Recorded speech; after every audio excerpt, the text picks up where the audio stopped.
ಕುಕ್ಕರಲ್ಲಿ ದಮ್ ಕಟ್ಟಿ ಮಟನ್ ಬಿರಿಯಾನಿ ಮಾಡುವ ವಿಧಾನ. ಹಾಯ್ ಫ್ರೆಂಡ್ಸ್, ಎಲ್ರಿಗೂ ನಮಸ್ಕಾರ.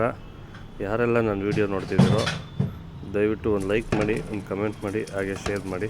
ಕುಕ್ಕರಲ್ಲಿ ದಮ್ ಕಟ್ಟಿ ಮಟನ್ ಬಿರಿಯಾನಿ ಮಾಡುವ ವಿಧಾನ ತುಂಬ ಸುಲಭವಾಗಿ ಮಾಡ್ಕೋಬೋದು. ಸಖತ್ ಟೇಸ್ಟಿಯಾಗಿ ಬರುತ್ತೆ. ಹಾಗೆ ಕಮ್ಮಿ ಮಸಾಲೆ ಐಟಮ್ಸ್ ಹಾಕಿ ಮಾಡುವಂಥ ಬಿರಿಯಾನಿ ಇವತ್ತು ತೋರಿಸ್ತಾ ಇರೋದು ನಾನು. ಹಾಗೆ ರುಚಿಯಾಗೂ ಬರುತ್ತೆ. ಇದು ಒಂದು ಸಲ ಮಾಡಿ ನೋಡಿ, ಬನ್ನಿ ತೋರಿಸ್ತೀನಿ ಯಾವ ಥರ ಮಾಡೋದು ಅಂತ. ಒಂದು ಮಿಕ್ಸಿ ಜಾರ್ಗೆ ಸ್ವಲ್ಪ ಕೊತ್ತಂಬರಿ ಸೊಪ್ಪು, ಸ್ವಲ್ಪ ಪುದೀನ, ಹಾಗೆ 1 ಗೆಡ್ಡೆ ಬೆಳ್ಳುಳ್ಳಿ, ಸ್ವಲ್ಪ ಹಸಿಮೆಣಸಿನ್ಕಾಯಿ, ಒಂದು 8ರಿಂದ 9 ಹಸಿಮೆಣಸಿನ್ಕಾಯಿ, 1 ಗೆಡ್ಡೆ ಈರುಳ್ಳಿ, ಒಂದು ಅರ್ಧ ಇಂಚು ಶುಂಠಿ ಹಾಕ್ಕೊಂಡು ರುಬ್ಕೊಳ್ಳೋಣ. ಒಂದು ಕುಕ್ಕರ್ಗೆ ಎಣ್ಣೆ ಹಾಕಿದ್ದೀನಿ. ಎಣ್ಣೆ ಕಾದ್ಮೇಲೆ 1 ಗೆಡ್ಡೆ ಈರುಳ್ಳಿ ಹಾಕೋತಾ ಇದ್ದೀನಿ. ಈರುಳ್ಳಿ ಮಿಕ್ಸ್ ಆದಮೇಲೆ ಮಟನ್ ಹಾಕೋತಾ ಇದ್ದೀನಿ, ಒಂದು ಅರ್ಧ kg. ಹಾಗೆ ಪಲಾವ್ ಸಾಮಾನು ಹಾಕೋತಾ ಇದ್ದೀನಿ. ನೀಟಾಗೆಲ್ಲ ಎಣ್ಣೆಯಲ್ಲಿ ಒಂದು ಸ್ವಲ್ಪ ಹುರ್ಕೊಂಡು, ಹಾಗೆ 1 ಚಿಟಿಕೆ ಅರಿಶಿನ ಹಾಕ್ತಾಯಿದ್ದೀನಿ. ರುಚಿಗೆ ತಕ್ಕನಾಗ ಉಪ್ಪು ಹಾಕ್ತಾಯಿದ್ದೀನಿ. ನೀಟಾಗೆಲ್ಲ ಮಿಕ್ಸ್ ಮಾಡಿಕೊಂಡು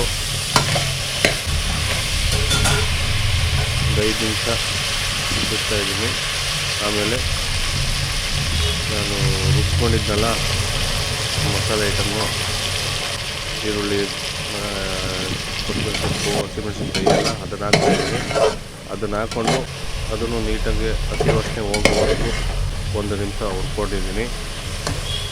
ಆಮೇಲೆ ಒಂದು ಅರ್ಧ ಸ್ಪೂನ್ ಚಿಲ್ಲಿ ಪೌಡ್ರು, ಅರ್ಧ ಸ್ಪೂನ್ ಧನಿಯಾ ಪುಡಿ, 1 ಸ್ಪೂನ್ ಗರಂ ಮಸಾಲ ಹಾಕೋತಾಯಿದ್ದೀನಿ.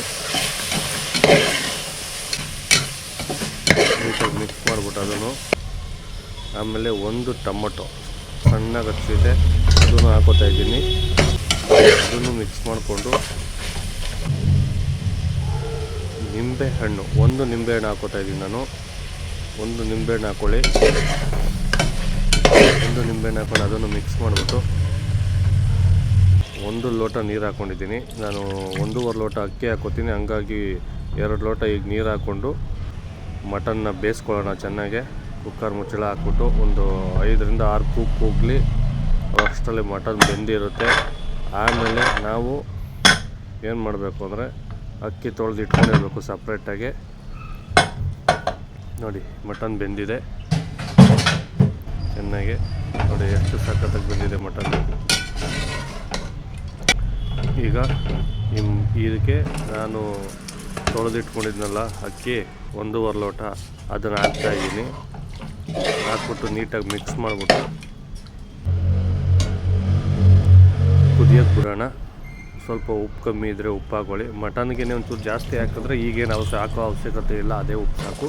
ಮಟನ್ಗೆ ಏನೋ ಸ್ವಲ್ಪ ಕಮ್ಮಿ ಹಾಕಿದರೆ ಈಗ ಒಂಚೂರು ಹಾಕ್ಬಿಟ್ಟು ಹಾಗೆ ತಿರುಗಿಸ್ಕೊತಾ ಇರಿ, ನೀಟಾಗಿ ತಿರುಗಿಸ್ಕೊತಾ ಇರಿ, ಇಲ್ಲ ಅಂಗಡಿ ಬಿಡ್ತದೆ.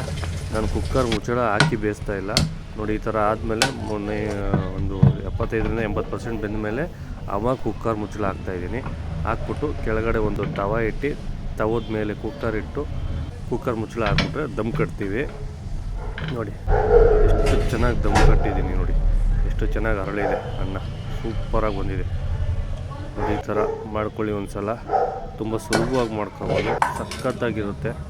ಒಂದು ಸಲ ಈ ಥರ ಮಾಡಿದ್ರೆ ಬೇರೆ ಥರ ಬಿರಿಯಾನಿ ಮಾಡೋದೇ ಬಿಟ್ಬಿಡ್ತೀರ ನೀವು.